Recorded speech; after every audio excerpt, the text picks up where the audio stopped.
Vaping has been a problem for a while here at Northmont High School near Dayton. Principal T.D. Evans says it's an issue they've been dealing with since before the pandemic. The number of actual people getting caught and suspended has gone steadily up since 2017, 2018. And that's been, I think if you ask any administrator across the state, they see the same thing. But over the past few years, Northmont has been using a tool that helps crack down on the issue. These halos are vaping detectors located inside all the bathrooms at the high school. Once they detect THC or marijuana in the air, it sends an email to the administrators. And from there, they check their cameras to see who's responsible. We were probably getting 15 to 20 a day, and now we're, less than a handful since then. So the kids got the word. The word got out that, and we're pretty public about, hey, we kind of even announced that first week of school we got X amount of kids, and so that's been a good deterrent. And the consequences behind vaping in schools are serious, but Evans says it's not all about punishing the students. That's why they offer students the option to take special classes to lower the consequence. If it's a tobacco nicotine vape,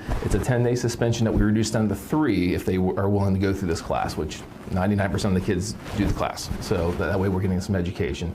If it's a THC vape, it's a 10-day suspension with a recommendation for expulsion. We take that recommendation of expulsion off the table. But not all schools are seeing success with this method. Hilliard City Schools, just west of Columbus, also uses these devices and offers a non-smoking program for students. But Wellness Director Mike Abraham says it's just a temporary fix. I think the diversion program has helped in terms of vaping in school, but I don't think that it's really stopping students from the actual vaping. He says the real solution is education. Both Northmont and Hilliard school districts offer health classes that educate students on vaping, but school officials say they need to do more. It's educating students on what vaping is. He says the real solution is education. Both Northmont and Hilliard school districts offer health classes that educate students on vaping, but school officials say they need to do more. It's educating students on what vaping